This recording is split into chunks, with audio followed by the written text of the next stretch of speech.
Hello everyone, welcome to Study Glows. Study Glows पर आप सभी विद्यार्थियों का स्वागत है। जैसा कि आप लोग को पता है कि हम लोग जनवरी 2022 से बैंकिंग अवेयरनेस को कवर करते हुए आ रहे हैं। हर मंथ में आपको दो लेक्चर मिलते हैं, पार्ट 1 और पार्ट 2। आप लोगों को ये लेक्चर बहुत इत्मीनान से कवर करने चाहिए, क्योंकि आप लोग को पता है कि बैंक के अंदर जो बैंकिंग अवेयरनेस आता है वो लगभग 6 to 8 मंथ का पूछा जाता है। इसीलिए मेरी आप लोगों से ये एडवाइस है कि आप लोग इन करंट अफेयर को बार बार रिवाइज करते रहे, क्योंकि करंट अफेयर एक ऐसी चीज है, अगर आप लोगों ने रिवाइज नहीं किया तो वो आउट ऑफ माइंड चला जाएगा। आप लोग कंफ्यूज हो जाएंगे एग्जाम के अंदर कि आखिरकार बी ऑप्शन था या फिर सी इसका ऑप्शन था। इसीलिए आप लोग को चाहिए कि आप लोग उसको बार बार रिवाइज करते रहे। चलिए हम लोग शुरुआत करते हैं बैंकिंग अवेयरनेस में अगस्त मंथ का पार्ट 1। जैसे मंथ एंड होता है तो हम लोग दो लेक्चर के थ्रू हर महीने को जो है वो कवर करते हैं। आप लोग मुझे इंस्टा पर फॉलो कर सकते हैं, दीपक इंदौरा 021। इसके साथ में ही लेक्चर की पीडीएफ आप लोगों को दीपक इंदौरा ऑफिशियल पर अवेलेबल करवा दी जाती है, वहां से आप लोग इसको डाउनलोड कर सकते हैं। फर्स्ट क्वेश्चन देखिए, आरबीआई के द्वारा रिसेंटली कार्ड टोकनाइजेशन की समय सीमा जो है वो निर्धारित की गई है। ये लिमिट जो है वो 1 अक्टूबर 2022 को निर्धारित की गई है। ये तो हम लोग देखेंगे ही कि कार्ड टोकनाइजेशन क्या होता है। सबसे पहले हम लोग आरबीआई के बारे में जान लेते हैं। आरबीआई देखिए, इसको हम लोग कहते हैं सेंट्रल बैंक ऑफ इंडिया। बैंकों का बैंक जो है वो भी इसे ही कहा जाता है। इसकी स्थापना 1 अप्रैल 1935 को की गई थी, लेकिन 1935 के अंदर स्थापना करते हुए भी ये एक्ट 1934 के थ्रू रेगुलेट होता है। आप लोगों ने भारत शासन अधिनियम पढ़े होंगे, जब भी आप लोग पॉलिटी पढ़ते हैं तो हिस्टोरिकल बैकग्राउंड आप लोग जरूर पढ़ते हैं। उसमें 1935 का एक्ट आप लोग पढ़ते हैं, उसके अंतर्गत ही आरबीआई की स्थापना की गई है। और 1937 के अंदर सर ऑसबॉर्न स्मिथ इसके पहले गवर्नर भी बने थे। याद रखिएगा, यंग हिल्टन कमीशन की सिफारिश पर आरबीआई बैंक की स्थापना की गई थी। आरबीआई मार्केट के अंदर जितनी भी लिक्विडिटी है इसको कंट्रोल करने के लिए कई इक्विपमेंट्स जो है वो यूज करती है, जिसको हम लोग कहते हैं repo rate, reverse repo rate, bank rate, जो है इसको सीआरआर कहा जाता है, एसएलआर कहा जाता है। तो ये सब जो है वो मेथड्स हैं ताकि मार्केट के अंदर इन्फ्लेशन तो कंट्रोल रहे ही, साथ में लिक्विडिटी जो है उसको भी बहुत बेहतरीन ढंग से कंट्रोल किया सके। जानते हैं कि ये कार्ड टोकनाइजेशन क्या होता है। रिसेंटली आरबीआई के द्वारा एक सर्कुलर जारी किया गया है, उसमें यह बताया गया है कि को कार्ड नेटवर्क और कार्ड जारी करने वाले को छोड़कर 1 अक्टूबर 2022 तक सभी पहले से ही जो कलेक्टेड को ऑन फाइल, यानी कि कार्ड ऑन फाइल जो है, जिसको हम लोग को ऑन फाइल भी कहते हैं शॉर्ट के अंदर, कार्ड ऑन फाइल जो है इसको डेटा को हटाने के निर्देश जो है वो दिए हैं। अब कार्ड टोकनाइजेशन के अंदर होता क्या है, बेसिकली जो भी डेटा वहां पर सिक्योर रहते हैं, चाहे हम लोग बात करें किसी भी शॉपकीपर के, किसी भी कस्टमर के, उस डेटा को आप एक लिमिटेड टाइम तक ही जो है सेव करके रख सकते हैं। उसके बाद में आप लोगों को उसको डिलीट करना पड़ता है। इसीलिए कार्ड टोकनाइजेशन प्रणाली के तहत बैंकों को डेटा ट्रांजेक्शन के तुरंत बाद डिलीट करना पड़ जाता था। एक्वायर बैंक उन्हें कहा जाता है जो दुकानदार के खाते में ग्राहक की ओर से पैसा जमा करते हैं। नेक्स्ट क्वेश्चन देखिए, Which of the following has allowed invoicing and payment for international trade and Indian rupee in August 2022? किसने अगस्त 2022 में भारतीय रुपए में अंतरराष्ट्रीय व्यापार के लिए चालान और भुगतान की अनुमति जो है वो रिसेंटली दी है? करेक्ट आंसर हो जाएगा आरबीआई ही इसकी अनुमति जो है वो दे सकता है। आरबीआई के बारे में ऑलरेडी हम लोग जान लिया है, थ्योरी इसकी देखते हैं। केंद्रीय वित्त राज्य मंत्री भगवान किसान राव किराड़ जो है से राज्यसभा की सूचित किया गया कि भारतीय रिजर्व बैंक ने विदेशी व्यापार चालान और भुगतान भारतीय रुपए में करने की जो है वो रिसेंटली अनुमति दी है। तो आप लोग यहां पर इनका पिक्चर जो है वो देख सकते हैं। किशन राव करार जो है वो कुछ इस प्रकार से दिखाई देते हैं। तो भारतीय रुपए में अंतरराष्ट्रीय व्यापार निपटान शीर्षक वाले एक परिपत्र के माध्यम से, बेसिकली एक सर्कुलर के माध्यम से 11 जुलाई 2022 को ये पब्लिश किया गया था कि केंद्रीय जो बैंक है, यानी कि आरबीआई है, उन्होंने भारतीय मुद्रा में, इंडियन करेंसी के अंदर अंतरराष्ट्रीय व्यापार के लिए भुगतान की अनुमति दे दी है। Union minister of state for finance कौन है? भगवंत है। ये तो हम लोगों ने देख ही लिया है, ठीक है। थर्ड क्वेश्चन की तरफ हम लोग बढ़ते हैं। The financial inclusion index, FI index इसको कहा जाता है, of RBI in March 2022 was recorded at. तो रिसेंटली ये जो इंडेक्स है वो कितना दर्ज किया गया है? इस क्वेश्चन का करेक्ट आंसर होगा 56.4 जो है ये इंडेक्स यहां पर रिसेंटली दर्ज किया गया है मार्च 2022 में। भारतीय रिजर्व बैंक ने यानी कि आरबीआई का जो समग्र यानी कि इंक्लूसिव वित्तीय समावेशन सूचकांक एफआई इंडेक्स इसको कहा जाता है, मार्च 2022 में बढ़कर 56.4 जो है वो रिसेंटली हो चुका है। आरबीआई अब हर साल जुलाई में सालाना सूचकांक प्रकाशित करता है, पब्लिश करता है, यानी कि ईयरली जो है इसको पब्लिश किया जाता है। पिछले साल मार्च में ये जो इंडेक्स था ये 53.9 पर था। अब जो है ये क्या है, थोड़ा सा बढ़ गया है। तो मार्च 2017 को समाप्त अवधि के लिए यह 43.4 पर था, जो पिछले 5 वर्षों में वित्तीय सेवाओं की पहुंच में तेजी से सुधार जो है उसको दिखा रहा है। क्या है बेसिकली, हम लोग इंक्लूसिव ग्रोथ किसको कहते हैं, जितने भी फाइनेंशियल सेक्टर की सर्विसेज हैं इसको जब हम लोग डिसेंट्रलाइज कर देते हैं, गांवों तक पहुंचा देते हैं, छोटे छोटे गांव टाउन्स वहां तक ये सेवाएं पहुंच जाती है, तो हम लोग ये कहते हैं कि फाइनेंशियल इंक्लूजन ग्रोथ जो है वो हो रही है। इसी के अंदर इंडेक्स जो है वो मार्च 2022 के अंदर बढ़कर 56.4 तक पहुंच चुका है।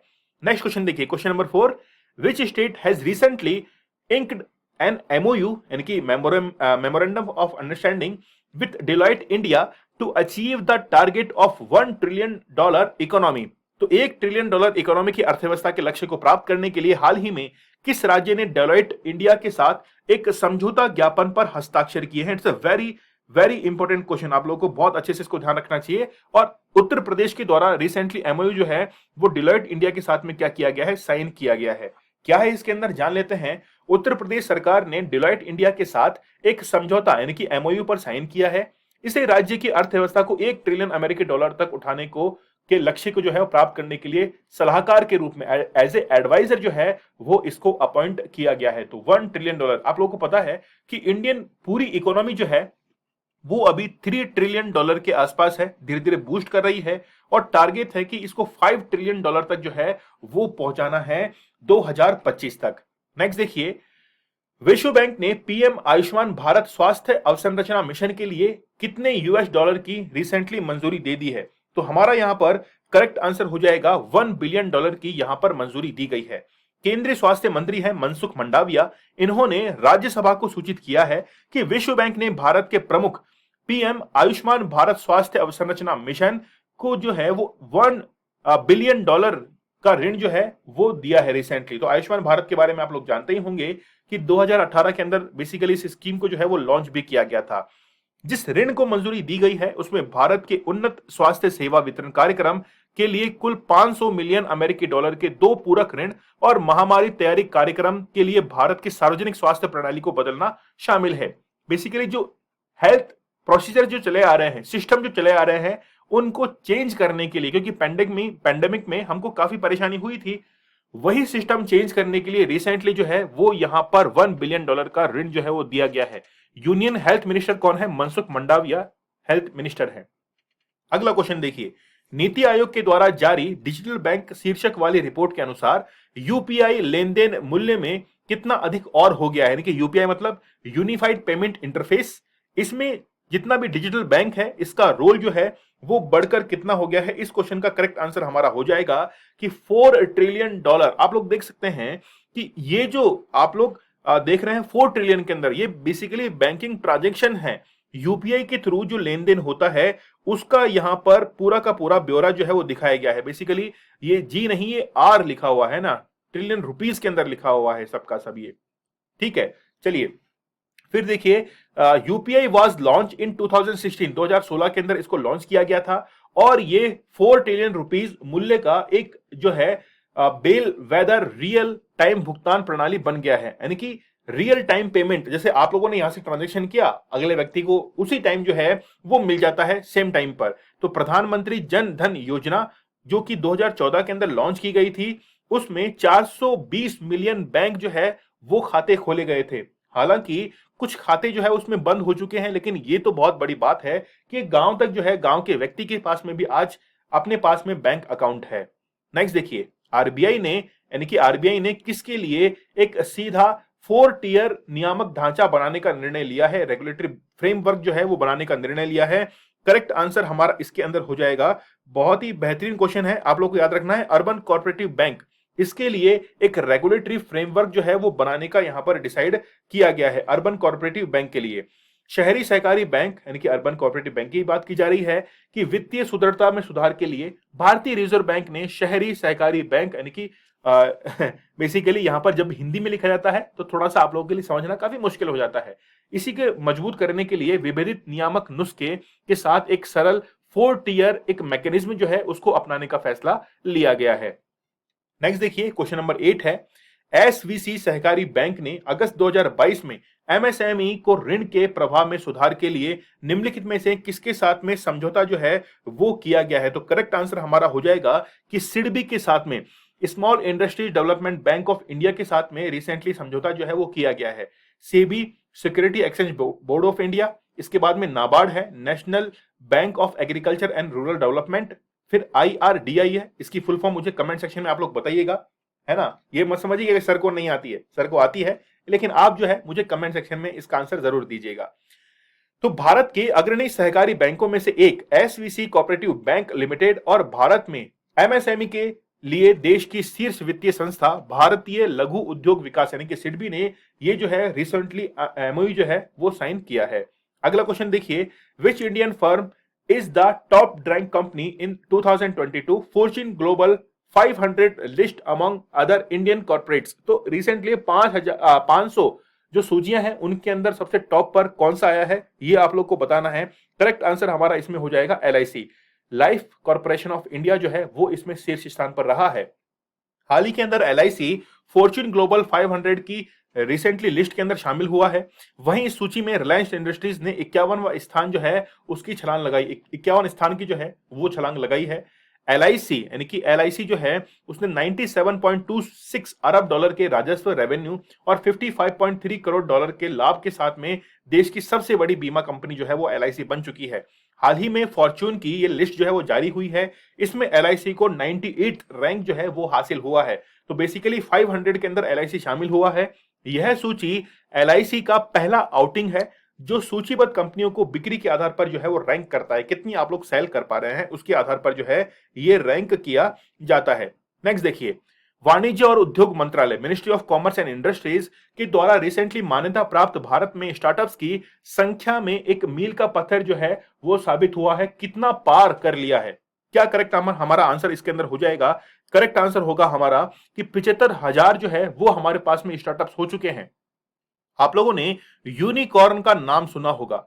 एक स्टार्टअप जब शुरू होता है तो उसकी नेट वर्थ जब 1 अरब डॉलर तक पहुंच जाती है तो वो यूनिकॉर्न के अंदर जो है वो काउंट हो जाता है। और पूरे भारत के अंदर 100 यूनिकॉर्न जो है वो अब तक डेवलप हो चुके हैं। यानी कि स्टार्टअप का बिजनेस इतना ज्यादा ग्रो कर जाए कि उसका जो नेट वर्थ है ना, टर्नओवर, नेट वर्थ नहीं टर्नओवर हम लोग कहें कि 1 अरब डॉलर तक पहुंच जाता है। तो union minister of commerce and industries Piyush Goyal जो हैं, इनके द्वारा खाद्य एवं सार्वजनिक वितरण और कपड़ा मंत्री श्री पीयूष गोयल ने आज जो है, ठीक है, आज ये घोषणा की है कि भारत ने एक अहम पड़ाव हासिल किया है। इसके मद्देनजर देश में 75,000 से अधिक स्टार्टअप जो है वो अब तक खुल चुके हैं। इसके साथ में ही 75,000 से अधिक स्टार्टअप्स को मान्यता प्रदान की जा चुकी है और आजादी के 75 वर्ष भी जो है वो कंप्लीट हो चुके हैं। 75 वर्ष कंप्लीट होने पर हमारे इंडिया के अंदर जो रामसर साइट्स हैं उनकी संख्या भी 75 हो चुकी है, 75। ये आप लोग जरूर याद रखिएगा। नेक्स्ट देखिए, निम्नलिखित में से कौन सा राज्य वित्त वर्ष 2021-22 में कृषि अवसंरचना निधि agriculture infrastructure fund financial year 2021-22 में शीर्ष पर रहा है? क्वेश्चन ये बहुत इंपॉर्टेंट है ना, एग्जाम के पॉइंट ऑफ व्यू से आप लोग जरूर ध्यान रखना। आंध्र प्रदेश जो कि हमेशा एग्रीकल्चर के अंदर आगे रहता है, उसने जो है वो इस बार भी क्या किया है, टॉप किया है। तो जो बेसिकली एग्रीकल्चर इंफ्रास्ट्रक्चर की जब हम लोग बात करते हैं, जैसे हम लोग बात करते हैं जैसे मान लीजिए हम लोग बात करते हैं फूड पार्क्स की, हम लोग बात करते हैं कि किसान के खेत से जब किसी मंडी के अंदर या फिर किसी सुपरमार्केट के अंदर वो सब्जियां पहुंचती है तो उसके लिए क्या इंफ्रास्ट्रक्चर एक स्टेट प्रोवाइड करवा रहा है, तो उसमें बेस्ट आंध्र प्रदेश रहा है। तो फार्म गेट पर बुनियादी ढांचे के विकास पर बहुत जोर देकर यह राज्य जो है वो शीर्ष स्थान पर रहा है। केंद्रीय कृषि और परिवार कल्याण मंत्री है नरेंद्र सिंह तोमर, इन्होंने वित्तीय वर्ष 2021-22 में कृषि निधि, जिसको हम लोग क्या कहते हैं, एग्रीकल्चर फंड, इसके उपयोग में देश के सर्वश्रेष्ठ राज्य का पुरस्कार नई दिल्ली में आयोजित एक समारोह के अंदर राज्य रायतू बाजार के सीईओ श्री निवास राव को जो है वो प्रदान किया है। ठीक है, चलिए, फिनटेक स्टार्टअप भारत पे के नए सीएफओ के रूप में किसे नियुक्त किया गया है? ये क्वेश्चन आप लोग एग्जाम के पॉइंट ऑफ व्यू से काफी अच्छा मान सकते हैं। तो नलिन नेगी जो है वो इस पर रिसेंटली अपॉइंट हुए हैं। वैसे अश्नीर ग्रोवर का आप लोगों ने नाम सुना होगा, उन्होंने अपने पद से इस्तीफा भी दिया था। तो फिनटेक प्लेटफॉर्म में भारत पे इन्होंने कहा है कि उसने एसबीआई के कार्ड के पूर्व सीईओ नलिन नेगी को अपना नया मुख्य वित्तीय अधिकारी जो है वो अपॉइंट किया है, चीफ फाइनेंस ऑफिसर अपॉइंट किया है। भारत अपनी इनिशियल पब्लिक ऑफरिंग आईपीओ जो है उसके अंदर शेयर मार्केट में स्टार्टिंग में कई शेयर जो है लॉन्च किए जाते हैं कंपनी के द्वारा, जैसे एलआईसी ने लॉन्च किए थे। अपनी नई भूमिका में नेगी भारत के लिए वित्तीय कार्य का प्रभार संभालेंगे और मार्च 2023 तक कंपनी का जो है ई इब्टाडा है ना, EBITDA को सकारात्मक बनाने की दिशा में जो है वो काम करेंगे, पॉजिटिव इसका ग्रोथ रेट जो है वो लेके जाने का प्रयास ये करेंगे। नेक्स्ट देखिए, निम्नलिखित में से किसे यूनिटी स्मॉल फाइनेंस बैंक का एमडी और सीई जो है वो अपॉइंट किया गया है? तो 13 नंबर क्वेश्चन का करेक्ट आंसर हो जाएगा इंद्रजीत कामोत्रा। डी जो है ये हमारा करेक्ट आंसर रहेगा। SFB limited has appointed Indrajit Camotra as a managing director and chief executive officer of bank. इनको अपॉइंट कर दिया गया है। 25 वर्ष यानी कि भारत भर में 25 से अधिक वर्षों के अनुभव के साथ एक वरिष्ठ बैंकर कैमोत्रा ने स्टैंडर्ड चार्टर्ड बैंक में विभिन्न यानी कि लीडरशिप पदों पर जो है इन्होंने वर्क भी किया है। आगे देखिए 14 नंबर क्वेश्चन है, भारतीय रिजर्व बैंक ने धोखाधड़ी के वर्गीकरण और रिपोर्टिंग पर निर्देशों के उल्लंघन के लिए किस बैंक पर 32 लाख रुपए का जुर्माना जो है वो लगाया है? तो हमारा करेक्ट आंसर हो जाएगा इंडियन बैंक के ऊपर 32 लाख रुपए का जुर्माना आरबीआई के द्वारा लगाया गया है। देखिए बेसिकली आरबीआई जो है वो कुछ गाइडलाइंस जारी की जाती है करती है कि जैसे आपको सीआरआर जो है वो इतना मेंटेन करना पड़ेगा, एसएलआर जो है वो इतना मेंटेन करना पड़ेगा। इसके साथ में ही जो लोन्स होते हैं, लोन की रिकवरी जो है वो होनी चाहिए लगभग 15% तक, जिसको हम लोग कहते हैं बैड लोन्स। और आप लोग को पता होगा कि बैड लोन जो है इसको ट्रांसफर भी किया जाता है one bank to other bank, क्योंकि एक बैंक इसको वसूल नहीं कर पाता और दूसरे बैंक को फिर ट्रांसफर कर दिया जाता है कि आप जो है इन बैड लोन्स की क्या करिए, रिकवरी करिए। ठीक है, तो रिसेंटली इंडियन बैंक जो है इसके ऊपर 32 लाख रुपए का जुर्माना जो है वो लगाया गया है। तो रिजर्व बैंक ऑफ इंडिया के पैरा 3.2.6 के अनुसार भारतीय रिजर्व बैंक ने भारतीय बैंक पर कुल जो है कुल रुपए कम से कम जो है बैंकिंग विनिमय अधिनियम 1949 की धारा के अनुसार आरबीआई को 5 करोड़ रुपए जो है ये यहां पर क्या किए हैं, जमा करवाए हैं। ठीक है, तो ये जो है आप लोग इसका जरूर याद रखिएगा। ठीक है, अगला क्वेश्चन देखिए, निम्नलिखित में से किस राज्य सरकार ने किसानों की आय को दोगुना करने के उद्देश्य से पंचामृत योजना जो है इसकी शुरुआत की है? 15 नंबर क्वेश्चन का हमारा करेक्ट आंसर हो जाएगा उत्तर प्रदेश के द्वारा। पंचामृत के अंदर 5 जो है वो एसेट्स इसके अंदर शामिल किए गए हैं। जैसे हम लोग बात करें जल शक्ति, ज्ञान शक्ति, ऊर्जा शक्ति, जन शक्ति, है ना, ये सब जो है वो इसके अंदर शामिल किए गए हैं पंचामृत योजना के अंदर। तो मुख्यमंत्री योगी आदित्यनाथ के द्वारा ये पांचों योजनाएं इनको मिलाकर एक साथ कर दिया गया है और नाम रखा गया है पंचामृत योजना। इस प्रभावी तकनीक को उपाय की शुरुआत और सह फसल पद्धति को बढ़ावा देने के माध्यम से किसानों की आय के दुगना करने के लक्ष्य को प्राप्त करने में ये जो है वो काफी हेल्प करने वाली है। ठीक है, चलिए सरकार उन किसानों को भी सम्मानित करेगी जो पंचामृत योजना को लागू करते हैं और उत्तम गन्ना किसान पुरस्कारों के साथ भूमि की उत्पादकता के साथ साथ उनकी आय को बढ़ाने में भी सक्षम है। देखिए गन्ना बेसिकली होता है सबसे ज्यादा यूपी के अंदर, महाराष्ट्र के अंदर, और एक बार यूपीएससी मेंस के अंदर ये क्वेश्चन आया था कि जितनी भी शुगर मिल्स हैं वो अब महाराष्ट्र के यानी कि कोस्टल एरिया की तरफ जो है वो बढ़ रही हैं, वहां पे ज्यादा जो है उनका प्रोडक्शन हो रहा है। क्या इसका रीजन है, जबकि उत्तर प्रदेश के अंदर सबसे ज्यादा गन्ना जो है वो डेवलप होता है? अगर आपको आता है तो मुझे आप लोग कमेंट सेक्शन में इसका आंसर जरूर बताइएगा। नेक्स्ट देखिए, यहां पर बात की जा रही है सेबी की। तो सेबी ने किस स्टॉक एक्सचेंज पर डार्क फाइबर मामले में 7 करोड़ रुपए का जो है वो जुर्माना लगाया है? तो 7 करोड़ रुपए का जुर्माना national stock exchange of India के ऊपर जो है वो लगा दिया गया है। तो सेबी किसके ऊपर लगा रही है? एनएसई के ऊपर। दोनों ही गवर्नमेंट की ऑर्गेनाइजेशंस हैं लेकिन काम अलग अलग है, ये बहुत बेहतरीन बात है। तो यहां पर सेबी ने डार्क फाइबर मामले में नेशनल स्टॉक एक्सचेंज एनएसई पर 7 करोड़ रुपए और पूर्व एमडी सीईओ चित्रा रामकृष्ण पर 5 करोड़ रुपए का जुर्माना जो है वो लगाया है। इस मामले में कुल 18 संस्थाओं को जो है वो क्या किया गया है, यहां पर पेनल्टीज दी गई हैं। इस मामले में डार्क फाइबर के रूप में कुछ ब्रोकिंग फर्मों को अन्य सदस्यों के सामने को लोकेशन सुविधा से जुड़ने के लिए कथित अंतर जो है पहुंचने से संबंधित है। बेसिकली हुआ क्या था कि इस मामले के अंदर जो हम लोग कहते हैं कि इंटरनल ट्रेडिंग का आप लोगों ने नाम सुना होगा, इसी इंटरनल ट्रेडिंग का फायदा जो है वो यहां पर लिया गया था। 17 नंबर क्वेश्चन देखिए, संयुक्त राष्ट्र के अनुसार 2021 में भारत में कितने प्रतिशत जनसंख्या के पास डिजिटल मुद्रा थी? तो इसका करेक्ट आंसर हो जाएगा 7.3। इतनी पॉपुलेशन के पास में जो है वो डिजिटल मुद्रा है। संयुक्त राष्ट्र के अनुसार भारत के 7% से अधिक आबादी के पास में डिजिटल मुद्रा है, जिसमें कहा गया है कि कोविड-19 महामारी के दौरान वैश्विक स्तर पर क्रिप्टो करेंसी का उपयोग अभूतपूर्व दर से जो है वो बढ़ा है। क्रिप्टो करेंसी भारत के अंदर जो है वो इलीगल है, जबकि एल सल्वाडोर भारत का विश्व का पहला ऐसा देश बना था जिसके अंदर क्रिप्टो करेंसी को लीगल किया गया था। यूक्रेन के अंदर 12.7% के साथ शीर्ष पे है यूक्रेन। इसके बाद में रूस है, वेनेजुएला में आप लोग देख सकते हैं 3rd पोजीशन पर है, सिंगापुर 4th, केन्या, अमेरिका और इसके बाद में इंडिया का ही नंबर आता है 7.3% के साथ में। ठीक है, तो भारत में 7.3% जो है आबादी के पास में क्रिप्टो करेंसी है, जो जनसंख्या के हिस्से के रूप में डिजिटल मुद्रा स्वामित्व के लिए 20 वैश्विक अर्थव्यवस्थाओं की सूची में 7वें स्थान पर भारत आ चुका है। नेक्स्ट देखिए, इप्सॉस इंडिया के एक सर्वेक्षण के अनुसार देश के 3 सबसे भरोसेमंद संस्थान कौन से बन गए हैं? 80 नंबर जो है इस क्वेश्चन का करेक्ट आंसर हो जाएगा all of the above. Defence forces, RBI, PMO, ये सभी जो हैं वो भरोसेमंद संस्थाएं जो हैं वो बन चुकी हैं। इप्सॉस इंडिया के एक सर्वेक्षण के अनुसार, चाहे हम लोग डिफेंस की बात करें, चाहे हम लोग बात करें आरबीआई की, पीएमओ की बात करें, 3 सबसे भरोसेमंद संस्थाएं हैं। भारत का सर्वोच्च न्यायालय इसमें 4थे स्थान पर आ चुका है। उसके बाद सीबीआई का जो है वो 5वें नंबर पर स्थान है। तो भारत के अंदर सर्वोच्च न्यायालय को होना चाहिए था पहले स्थान पर, लेकिन वो आ चुका है 4थे स्थान पर। खैर, देर आए दुरुस्त आए। 3 में से कम 2 के साथ रक्षा बल पहले स्थान पर थे। उसके बाद 2 में से 1 के साथ भारतीय रिजर्व बैंक था। सर्वेक्षण में यह भी कहा गया है कि भारत के पीएमओ एक संस्था के रूप में 3रे स्थान पर है, जिसमें 49% नागरिकों का भरोसा है। 49% जो है वो पीएमओ के डिसीजंस पर बिलीव करते हैं। चलिए, लेक्चर आप लोगों को कैसा लगा मुझे इंस्टा पर जरूर बताइएगा। इसके साथ में ही लेक्चर की पीडीएफ आप लोगों को दीपक इंदौरा ऑफिशियल पर अवेलेबल करवा दी जाएगी। स्टडी ग्लोज आप लोगों के लिए बहुत ही बेहतरीन कंटेंट लेकर आता है। नॉलेज इज पावर, ये हमारी टैगलाइन है। तो चलिए, मिलते हैं हम लोग नेक्स्ट लेक्चर में, लेकिन चैनल को सब्सक्राइब करना मत भूलिएगा।